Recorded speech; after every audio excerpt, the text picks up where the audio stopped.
Greetings everyone, and welcome to my next video in the lecture series on introductory statistics, primarily for computing students. In this video, we're going to take a look at Chebysheff's theorem. Tchebysheff was a Russian mathematician who looked at where the data is distributed with respect to the mean and standard deviation for all distributions. So before we start, you may also see Tchebysheff written in a slightly different way. You might see it spelled, for example, with no T in front, but Chebyshev. So Tchebysheff. The reason for this is Russian names are written in the Cyrillic alphabet, which is a different alphabet than the one used in the English language. And when you transliterate those letters into the English alphabet, you can sometimes get different versions. And so honestly, Chebysheff, you could spell it in a number of different ways. These are the two most common, I believe. Now that works for, the Chebysheff's theorem works for all distributions.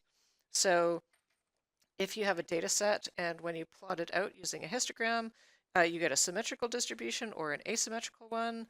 If you get unimodal or bi or multimodal, so remembering that modal means the number of peaks or modes. If you have one peak or two peaks or many, Chebysheff's theorem works for all of these. And just a little thing to note, which is the empirical rule. If you've seen the empirical rule before, it works only for unimodal and asymmetrical, so shapes that look kind of like our traditional bell curve. Now, what does Chebysheff's theorem actually say? It says for any set of measurements, at least 1 minus 1 over k squared of the measurements will fall within k standard deviations of the mean for k greater than or equal to 1. Now that probably is not very illuminating now that I've read it out loud, but let's take a look at all the parts and see what that means. Okay, so there's a lot to unpack here, and what we're going to start with is within k standard deviations of the mean. So let's imagine, for example, we have some any distribution, and to make sure that you understand that it's not just for our bell-shaped curve, our unimodal symmetrical ones, I'm going to draw an asymmetrical curve here. This one's skewed to the right, for example. So suppose, for example, you're talking about the amount of time you spent waiting for the bus. The minimum number of minutes that you'd wait is 0, and then it can increase up from there. And if the bus is late, you can be waiting for quite a long time.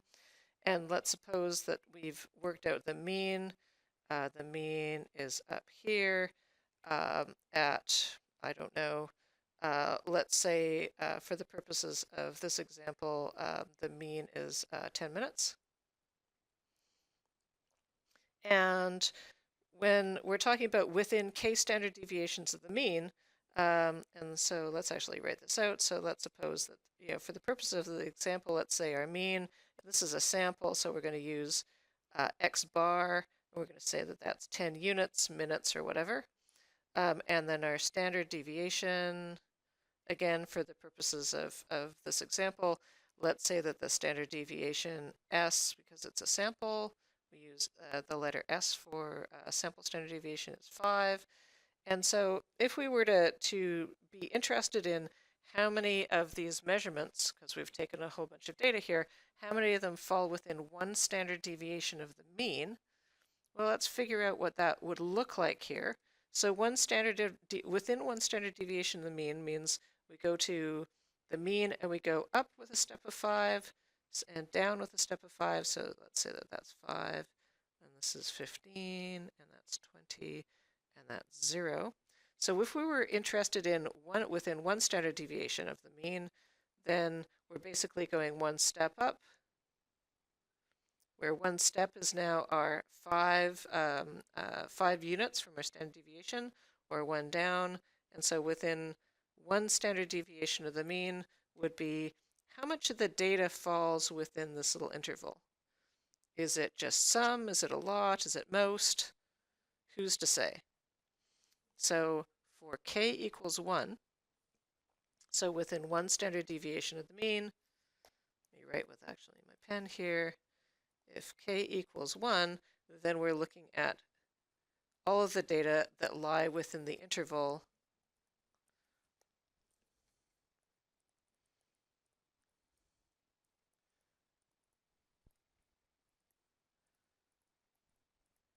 within the interval 5 to 15. Now, if we were to say, for example, we were interested in k equals 2, then k equals 2 would be we take our mean, which is 10, and go up 2 steps, where a step is a standard deviation. And I'm just going to erase the coloring here. And instead, we're going to go with going 2 standard deviations up. So 10 plus 2 times 5 is 20. 10 minus 2 times 5 is 0. And so if we're looking at 2 standard deviations of the mean, then we'd be saying how much of the data lies within this interval. And you can see that there's no tail beyond the left because of the way that we've set up this question, but there's a tail to the right, and there could be some data out there. And so the interval k equals 2 is all the way from 0 to 20, and that's all data lying within the interval of 0 to 20. And the way we commonly write this is we would say x bar plus or minus k standard deviations. That's an s and not a 5. And so if we had x bar plus or minus 1s, that is equal to 10 plus or minus 1 times our standard deviation of 5. And I'm going to try to make my 5s nice and really clear and not look like s's. And so 10 plus 5 is 15, and 10 minus 5 is 5 to 15. X bar, for this example, plus or minus 2 standard deviations would be 10 plus or minus 2 times 5. And so we're going to get 0 to 20. And then you could also do plus or minus 3 standard deviations, et cetera, et cetera. So looking back at Chebysheff's theorem, we haven't figured out what the theorem means, but now we understand what it means to lie within k standard deviations of the mean. You pick your value of k, where k is greater than or equal to 1. It could be 1 or 2 or 3, and in fact, we can also have fractional values. You could have 1.2 or 1.5 or something like that. And so let's continue on to see what Tchebysheff says. So Chebysheff's theorem says, oops, let's spell this correctly here.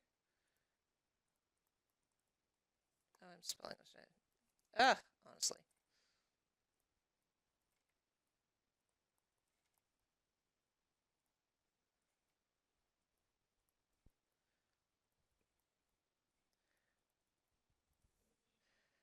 Chebysheff's theorem says that for k equals 2, we have to calculate 1 minus 1 over k squared, where k is equal to 2. That's equal to 1 minus 1 over 2 squared. That becomes 1 minus a quarter. That's equal to 3/4, or if you prefer, 75%. And that's just a calculation, but the Chebysheff's theorem actually says, the theorem says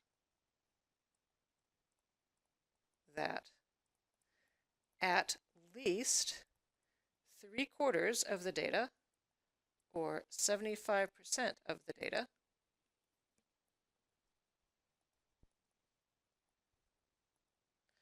lie within 2 standard deviations of the mean.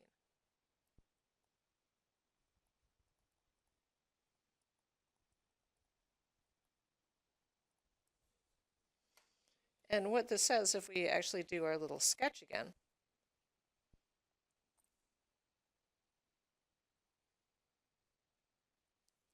that in the interval, and we previously said our mean was 10, and that 2 standard deviations was the interval from 0 to 20. And what that states is that at least 75% of the data is within this interval.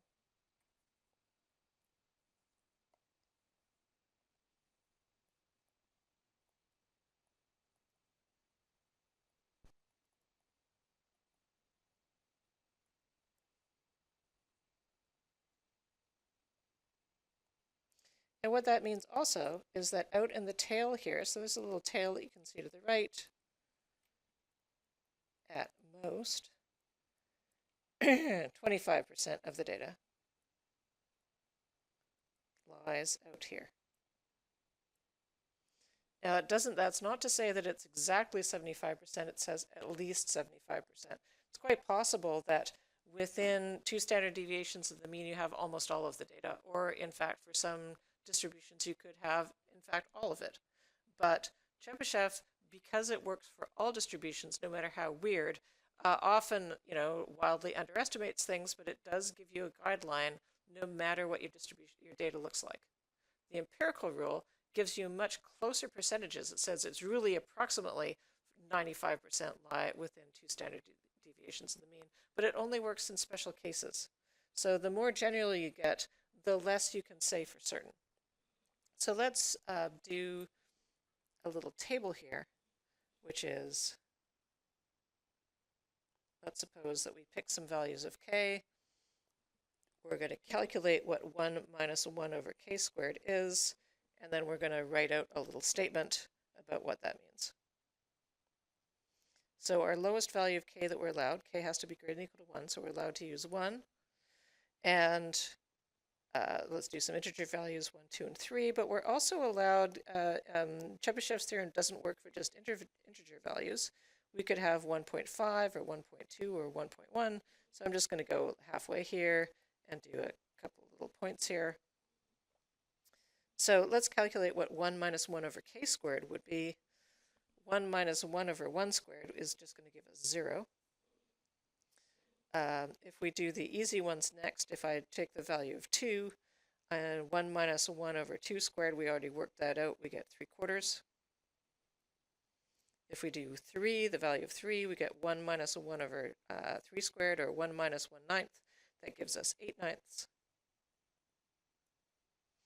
And then for the rest, you can work it out if you want. That's 3/2, and you can do the fraction work if you want. You get 5/9 and 21/25 if you do a little bit more fraction work here.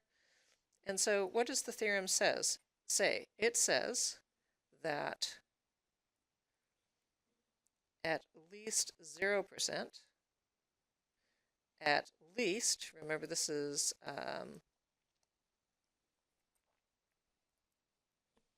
at least, or more than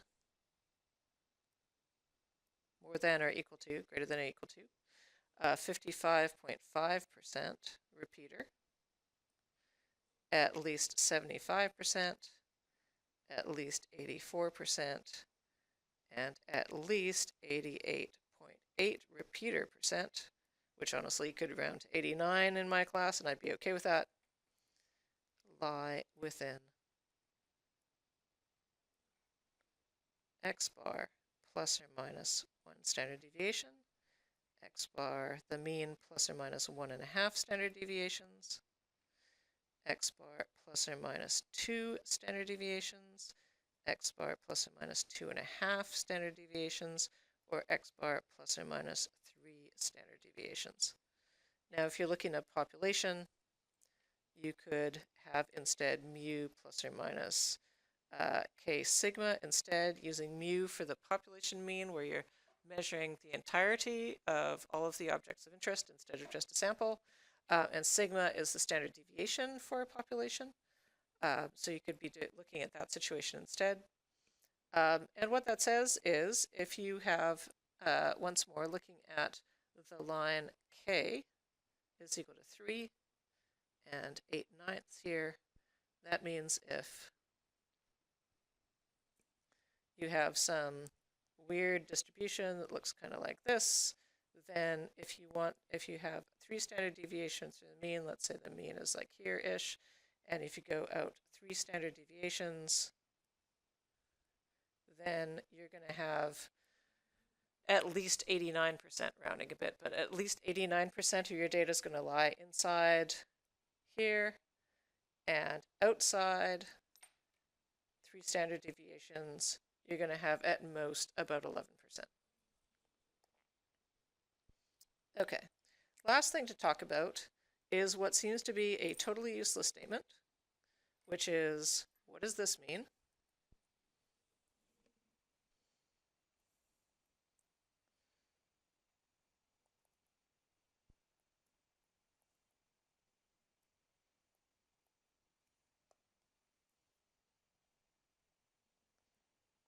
Because that seems to be a little bit of a useless statement. What does at least 0% lie within x bar plus or minus 1s?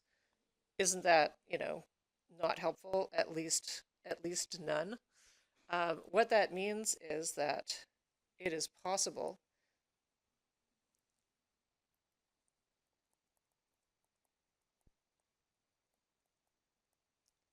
that none of the data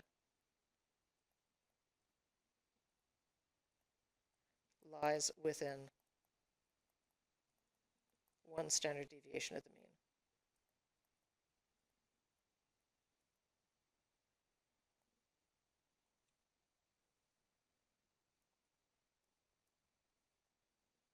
It's not likely, but it's possible. I mean, it would have to be pretty weird. I can't imagine what the data set would look like, but it is possible that none of them lie within one standard deviation of the mean. All right, so that's my little lecture video on Chebysheff's theorem, and thank you all for watching.